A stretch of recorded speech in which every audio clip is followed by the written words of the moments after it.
No, I can't. okay. It's fine. Okay, the prayer sheet, fill it out, send it around, and see that it gets back to me. But we're going to do something. I need the names on it, but we're going to end with a special meditative prayer this morning, just this morning. So do fill it out, and I suppose it'll end up somewhere. Well, it might end up by John if it comes across here, and just get it to me. Okay. I have one morning to get you from last week with Charles to next week with Charles. I consider that to be my mandate here. And what I'm essentially doing this morning is musings. Musings. By which I mean Charles is doing this great job of careful, scholarly treatment of the subject, and I'm doing something a little different.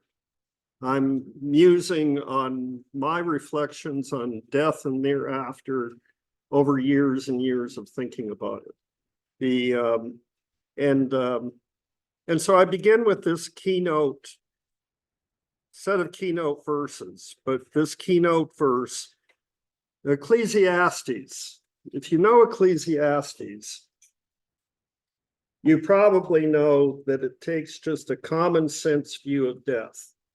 I mean, if you read Ecclesiastes, you would often suppose that when you're dead all over. Because he goes back and forth reflecting on how things seem to be. And vanity of vanities, all is vanity is, that's the book. Having said that, this one verse in Ecclesiastes chapter 3, verse 11, God has set eternity in the hearts of men, yet they cannot fathom what God has done from beginning to end. That verse has always struck me, that God has set eternity in the hearts of men. That's a pretty true statement. I mean, everyone in the end, whether they choose against believing in it or not, deals with it. There's something we are wired to, in some sense, intuit eternity. So even in Hebrew scripture, and I believe in the 4 or 5 weeks Charles has been working with it so far, I hope what you've caught is that there's a developmental flow to collective insight into life and death and thereafter. And in Hebrew scripture, even as early as that is in the developmental flow, you know what I mean by developmental flow? I mean that 3,000 years ago, this is what was revealed to people. The big news is Jesus and the resurrection, right? I mean, they don't have that yet. And so you're not going to get that. Elaine, good to see you. It's nice to see you. So did you walk the whole way? Part of the way. Okay. Great to have you this morning. But even as little as their prophets have revealed to them, there's a very robust confidence in God. And so what I want to do at the very beginning is remind you of some of that. First of all, the patriarchs. Who are the patriarchs? Abraham, Isaac, Jacob, that's who we normally think of. When they die, do you remember the phrase, they are gathered to their people? They are gathered to their people. I mean, that substantial part of what people anticipate in death, that they're gathered to their people. When Abraham dies, he's gathered to his people. When Jacob hears about Joseph dying, Joseph dying? Well, that's what the brothers said when they were trying to explain to their father that Joseph had disappeared when they'd actually sold him to slave traders and sent him on into Egypt. But his response in Genesis chapter 37, 36, 35 is grief, but I will one day go to him. You know, and then when Jacob actually does die in 49 verse 29, he's gathered to his fathers. So that's an important part of understanding the Old Testament view too. But I want to go through a number of verses. If you follow with me, if you can, chase the first one down for sure. Book of Job. You're going to love this verse. You've loved it a long time and you just didn't know it. But Job chapter 19, verse 25. You will recognize it from Handel's Messiah. I know that my Redeemer liveth. Now that's about as New Testament as you can get. Doesn't even know about the resurrection of Jesus yet. But I know that my Redeemer lives, and in the end he will stand upon the earth. And after my skin has been destroyed, yet in my flesh I will see God. That's Old Testament. You know, I myself will see him with my own eyes, I and not another. How my heart yearns within me.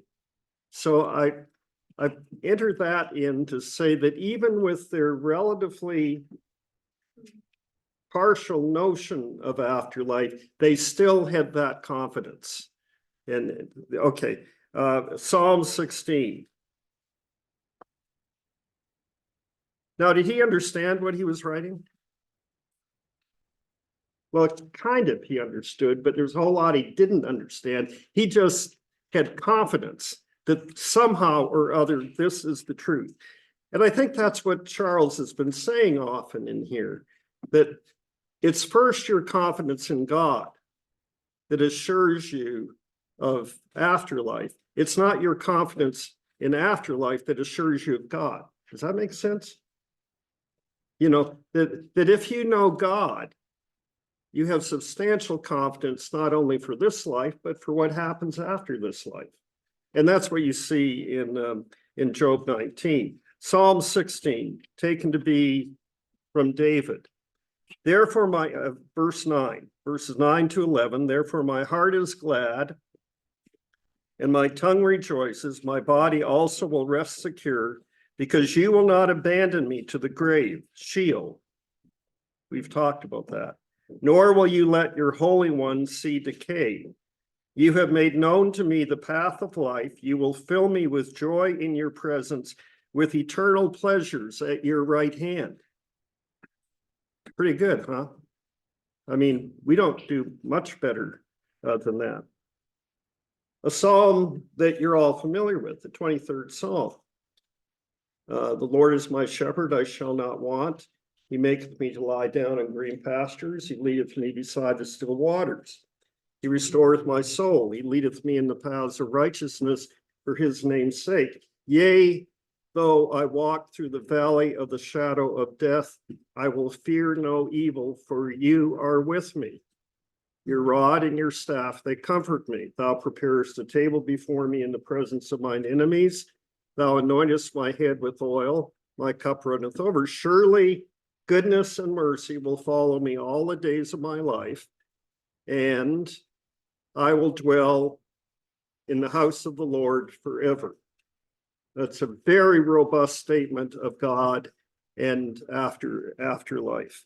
The others are in there too. I'm going to go to Isaiah 65 because I'm covering a lot of ground. My notions of afterlife come from a lot of places. But Isaiah 65, beginning in verse 17. Behold, I will create new heavens and a new earth. Where are you going to run into that again? Revelation? Yeah. Okay. Behold, I will create new heavens and a new earth. Now, this is an incomplete understanding of that, but it's already begun. Behold, I will create new heavens and a new earth. The former things will not be remembered, nor will they come to mind. But be glad and rejoice forever in what I will create. For I will create Jerusalem to be a delight, and its people a joy. I will rejoice over Jerusalem and take delight in my people. The sound of weeping and of crying will be heard in it no more. See, when John's writing Revelation, he's just slightly updating that, but it's all here. Never again will there be an infant who lives but a few days, or an old man who does not live out his years. He who dies at 100 will be thought a mere youth. He who fails to reach 100 will be considered accursed. They will build houses and live in them. They will plant vineyards and eat their fruit. No longer will they build houses and others live in them, or plant and others eat. For as the days of a tree, so will be the days of my people. My chosen ones will long enjoy the work of their hands. They will not toil in vain or bear children doomed to misfortune. For they will be a people blessed by the Lord, they and their descendants with them. Before they call, I will answer. While they are still speaking, I will hear. The wolf and the lamb will feed together, and the lion will eat straw like an ox. But dust will be the serpent's food. They will neither harm nor destroy in all my holy mountain. You can see they haven't got the whole notion yet. They just see longevity. They don't see eternity. But you can see after Christ comes, John's going to take that and expand it all the way. But a lot of the thinking of that is already there in the book of Isaiah. Okay, moving on. Formative in my thought on afterlife is C.S. Lewis. And this quote from Mere Christianity, maybe the quote I love most when I think about afterlife. If I find in myself desires which nothing in this world can satisfy, the only logical explanation is that I was made for another world. Now, think about that. That's C.S. Lewis reflecting on God. And he said, if I find in myself desires which nothing in this world can satisfy, I think he's right. The only logical explanation is that I was made for another world. And that's solid Christian reflection.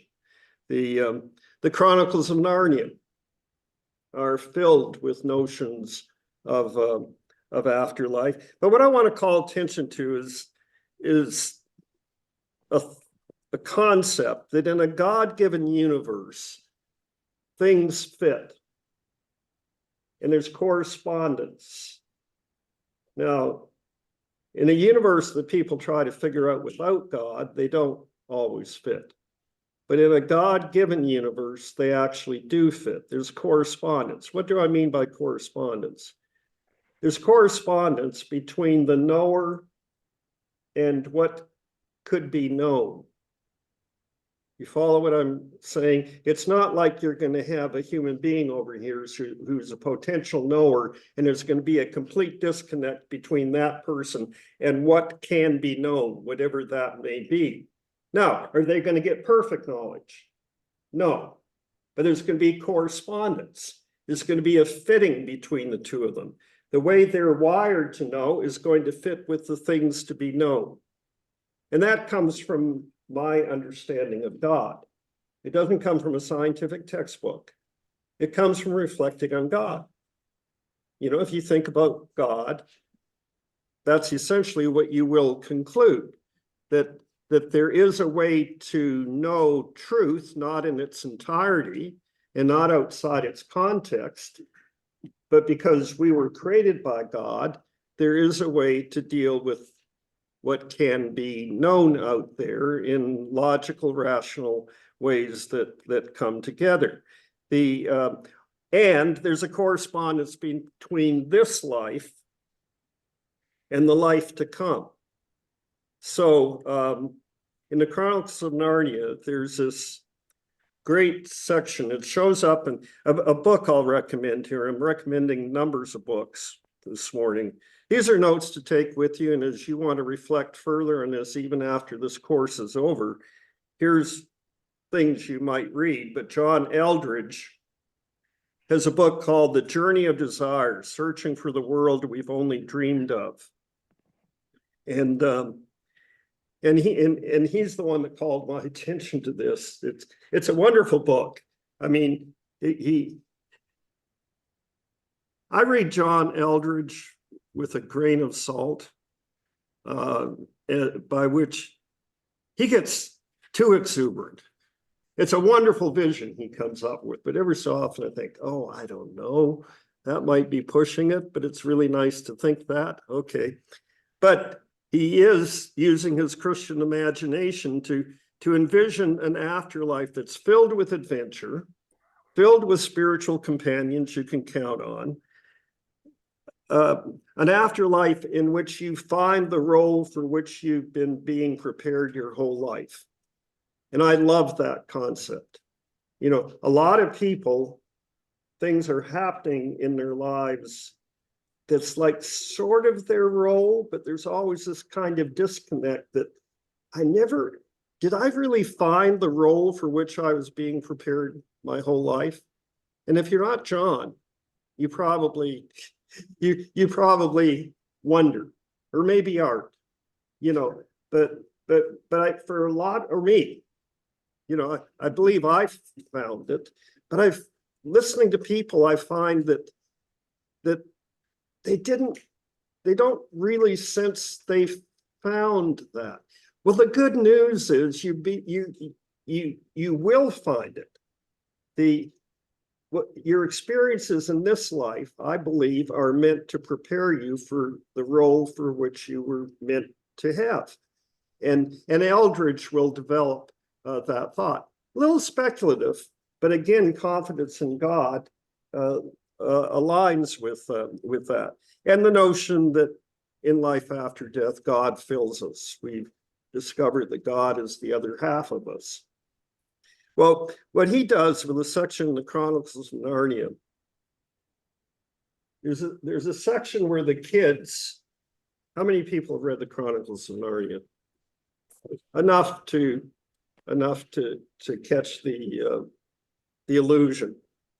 Kids walk through their uncle or wardrobe or whatever and come out in this glorious land of Narnia. And wonderful things happen to them. They meet Aslan, the Lion King, who is the Christ character. But then in one of the books, the Kingdom of Narnia comes to an end too. And they grieve. And they're welcomed from Narnia into what is really Aslan's own country. They have to keep track of all this. It's all literary imagination. But they're introduced to Aslan's own country, but they're grieving how good Narnia was. Well, I think what C.S. Lewis is saying, and many of us are often grieving how good Earth is, and that we will leave it behind. You know, but he's using this construct of Narnia, which is wonderful after it's transformed, and now into Aslan's own country. But as the kids move on deeper into Aslan's own country, what do? They start recognizing every tree and every rock and every hill, you know, and now I don't know that that's what happens in afterlife exactly, but I'm pretty sure God didn't create us for a world like this and then say, and I'm going to throw you to utter chaos out there when you get on the other side. What I'm saying is there's going to be a sense of familiarity. There'll be a sense of homecoming in that. And C.S. Lewis works with that. And again, we're talking about literary creation, but we're also talking about a deep belief in God, and that kind of all hangs together. Okay, I'm moving on. Another area that has influenced me in my notions of afterlife is Eastern thought. That means thought that comes from places like India and China. Now, I want you to catch what I'm doing here, which, because my interfaith experiences and friendships and work. I don't read other world religions adversarially. I read them supplementally. That makes sense to everybody? I read them to see how they enhance Christian thought. At the very beginning, I was probably brought up in a church that would have told me to fear them all. I don't. I do not read them adversarially. I read them to supplement what I would otherwise understand from Christian thought. A very key example is, it has to do more with this life than the life to come. But Scripture says, Jesus often says, do not be anxious about anything, right? And how well are you doing, with that? It's good it's out there because it reminds you that that's what you ought to be doing, but we don't quite get there, right? So now, I think it's maybe because Jesus might have been talking to people who knew how to do that. In our busy, super complicated world, it's like almost impossible to not be anxious about anything. It might have been easier in first century Palestine. I don't know. But here's what I do know. Buddhism will give you deep, comprehensive answers to that question. They won't tell you a whole lot of they won't answer a whole lot of questions that Christianity will answer, but they will tell you how not to be anxious. That's where meditation comes in. That's where breathing exercises comes in. You learn a whole lot from Buddhism on okay, Jesus tells me not to be anxious. Buddhism actually tells me how in a society where it's very hard to do. So that's a reason that I feel substantially benefited by Eastern thought. Some quick thoughts from the East. The Tibetan Book of the Dead. You might have heard the phrase, the Tibetan Book of the Dead. It's a 14th century construct from a monk. Then it's Tibetan Buddhism, which is a particular form of Buddhism. It's several hundred pages of almost scientific research at that time, taking centuries of oral tradition of how people have experienced the dying process and shortly thereafter, and turning it into a Tibetan Book of the Dead. It's a little crazy when you read it. But I want you to say, what I want you to catch is that for centuries, they were keeping track of people's experiences near death, sort of shortly after death, what they had come to understand of apparitions and so on. But if you only had that book, you would have a notion of a fairly robust sense of afterlife, just from there for centuries keeping track of their own experiences. You follow what I'm saying there? Helpful. A book I'd recommend everyone reading by Lama Anagarika Govinda. It's actually a German born early in the 20th century. He writes a book on Tibetan Buddhism called The Way of the White Clouds. And he's a great writer. He has an amazing mind, but the real significance of the book is he was one of the last Westerners to travel through Tibet before the Chinese takeover. So he actually got access to the monasteries and the way Tibet was before China controlled them. And he got to places it's still pretty hard to get to.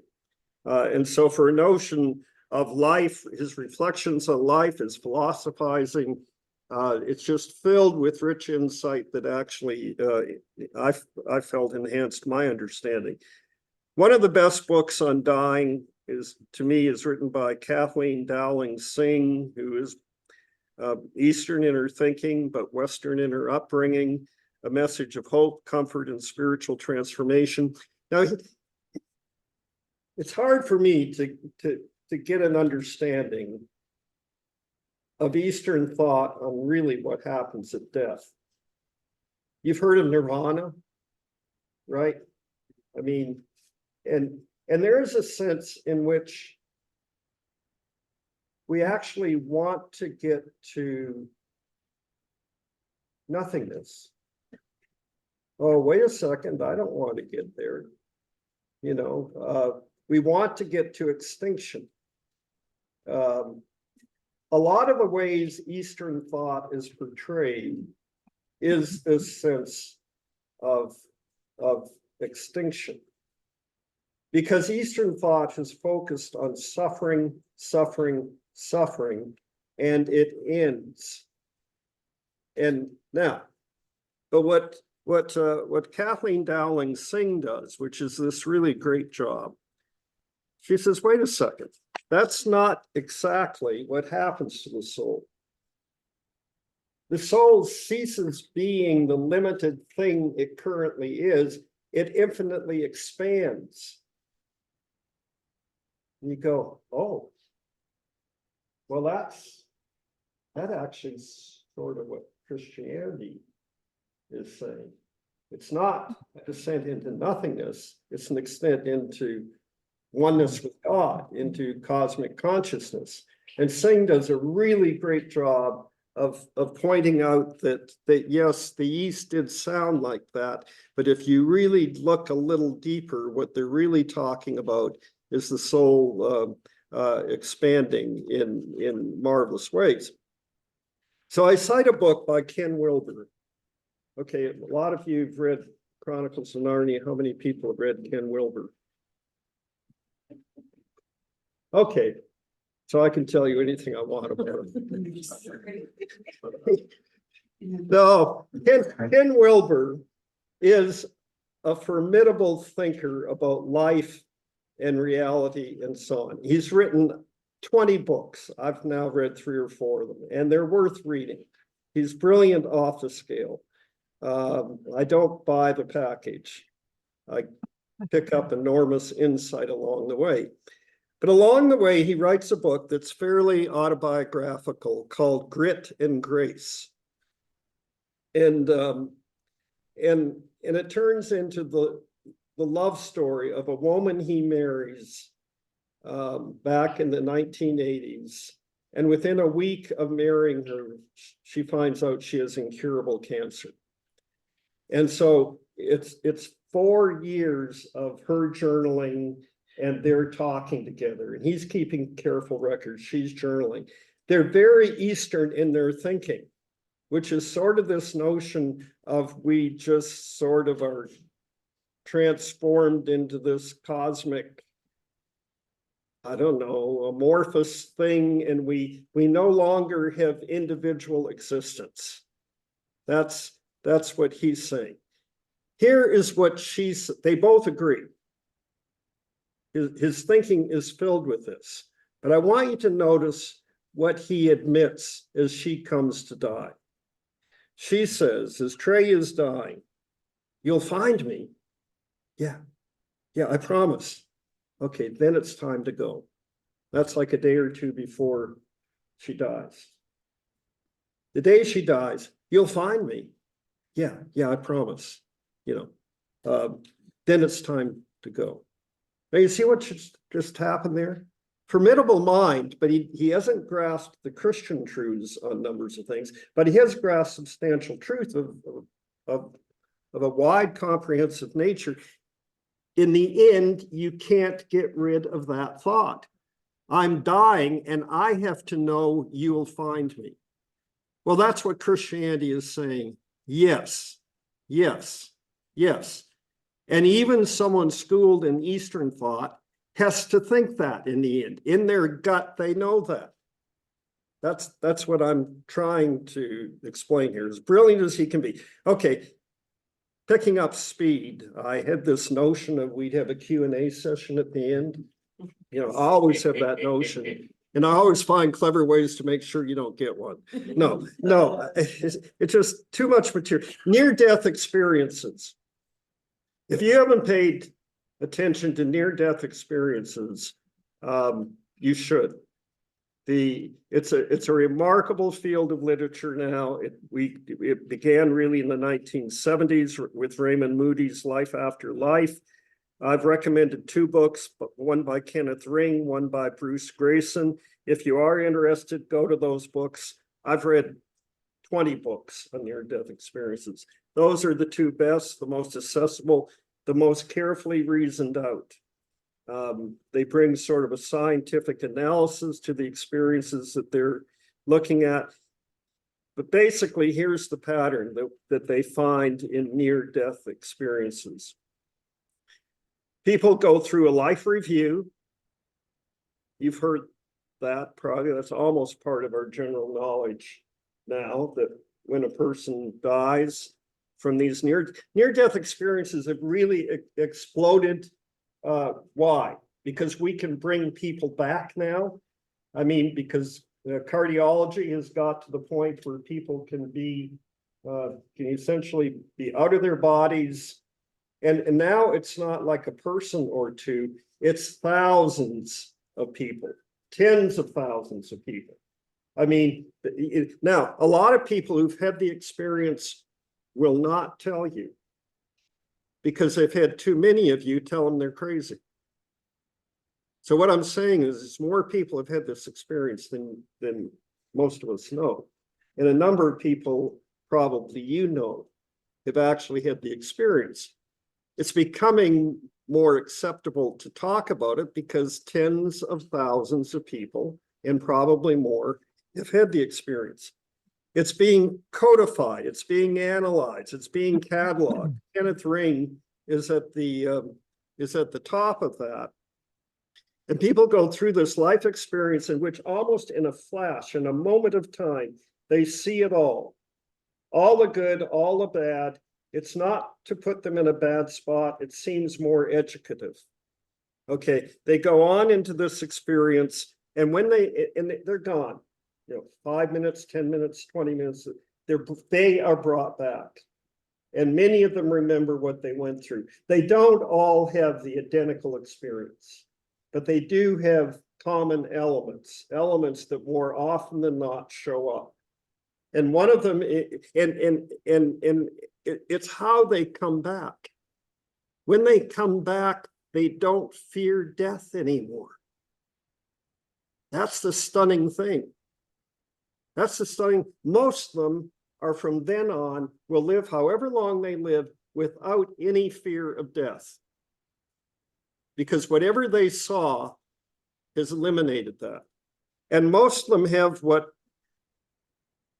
near-death researchers say is this beatific vision in which they realize that ultimate reality is perfect, that it's all pure, unconditional love. And they come back with transformed values. They live their life differently than they did before. They're kinder, they're more accepting, they're less acquisitive, they're more inquisitive, less acquisitive. They don't care about things. They care about relationship. They care about kindness. They're capable of kindness that they found difficult before. Now, I have to say, and Grayson gets into this, some have distressing accounts. The general pattern is the vast majority come back and say it was incredible. Some little stuff happened that really unnerved me. But here's the deal.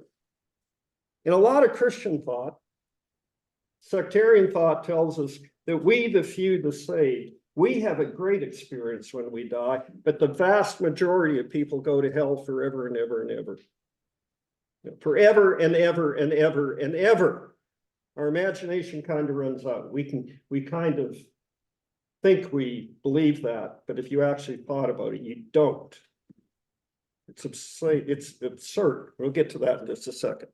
But what near-death experiences are telling us is a small number of people have distressing experiences. The vast number of people have enormously amazing experiences. Okay, I'm going to move. Let's see. I'm looking at the clock. Gehenna. I just described the traditional view. Forever and ever and ever and ever. Excruciating, boiling, baking, blistering, not for 5 minutes, not for 10 minutes, not for an hour, not for a month, forever and ever and ever. And the traditional church for centuries taught that. And everyone went, huh? Okay, I don't want to do anything bad. And then we kept doing bad things and spent most of our life fairly anxious about God. You know, the historical reality is there is a Gehenna. That's the biblical notion of hell. There is a Gehenna. It's the garbage dump outside the city of Jerusalem in the valley of Hinnom. And it's a garbage dump where the fire is always smoldering, and there are always maggots. So you get to a verse like Mark 9, verse 49, the tradition which states the traditional view. And how does it describe the fate of the dead? Where the fire is not quenched and the worm dies not. Gehenna, the garbage dump. And Jesus says, yes, the destiny of the wicked is like that. We took it to be absolutely literal. And then the church, the historic church over a period of time intensified it. Now, I want to put up against that, and I've listed all the verses here because we're running out of time. And Charles is going to come back next week, and I'm not going to have taken Gehenna off the table for him, really. You can look up those verses, and all they basically say is like, God is the savior of all people, especially those that believe. God was in Christ reconciling the world to himself, not counting people's sins against them. When Christ is lifted up from the earth, he will draw all people to himself. Every knee will bow and every tongue will confess. And we talked about that a couple of weeks ago in the sermon. Okay, universalism. Question mark. You know, with those verses, instead of the proof texts that went the dark way, the proof texts that go the bright way lead to universalism. Do they? My point is, these are all human formulas which are very incomplete. But we have a loving God. We have a God of love. The bottom line, I'm going to say this morning, is don't let anything stand between you and the God who is love. No text, no interpretation, no doctrine, no life experience, no loss. Don't let anything stand between you and the God who is love. Okay, there's a few other ways of looking at what happens with regard to the wicked. You know, annihilationism. Church of Christ guy, Edward Fudge from Bering Drive, generation ago, wrote a book called The Fire That Consumes. And his notion is, yes, the wicked are annihilated. It's a 300-page book. I haven't read it. I think probably makes a reasonable case. You know, the issue is eternal. The wicked suffer forever and ever and ever because the word eternal is used. Well, every Bible scholar knows that the word eternal does not mean endless and forever and ever. But the church, in its attempt to control people over the centuries, kept putting this horrific vision out there. It's a wonderful means of control. Now, okay, let's get rid of Gehenna. Do we want to. Why did we suddenly get nervous? Because justice is on the line. Justice is on the line. You know, will justice be done? And the darkest doctrines of Christian faith are in many ways an effort to say, yes, justice will be done, which I believe. Justice will be done. I don't know how God intends to do that. I have absolute faith that justice will be done. I have a notion. No, I have a, because of the clock, I'm sorry. I have a notion. What would be fair, which the traditional notion is not in any way fair? Absurdly unfair.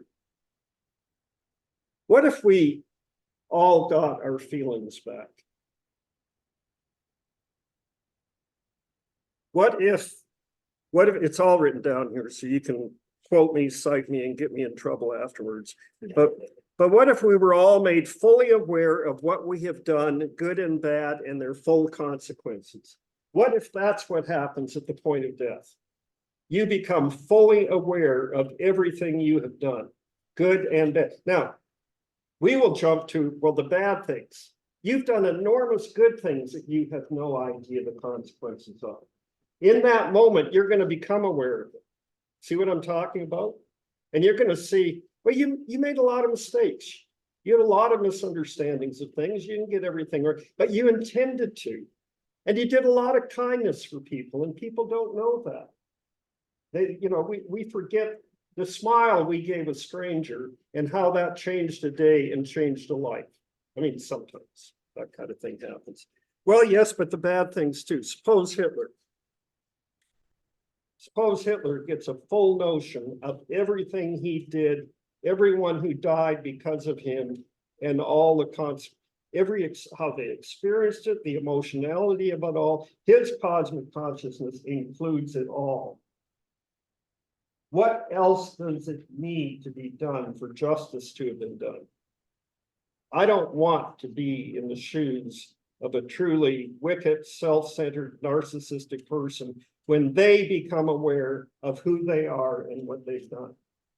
And I'm pretty sure minimally that happens. Yeah. But for the majority of people, it's going to be the graciousness and the kindness of God showing them their graciousness and kindness and why that mattered and how and the difference they made in their lives because of their endurance, because of their patience, because of the spiritual qualities they developed. And they will look back and say, I had no idea. I was just living my life and making it through. And you did a lot of good. And you become aware of that. Okay, bottom line is don't let anything stand between you and the God who is love. And I'm looking at the clock here, and the clock matters to me. Look at the last page. This is the prayer I meant to end with. You've got it written here. This is a prayer, an affirmation that I wrote just 2 or 3 months ago. And I would encourage you to sometime today take this prayer and affirm it.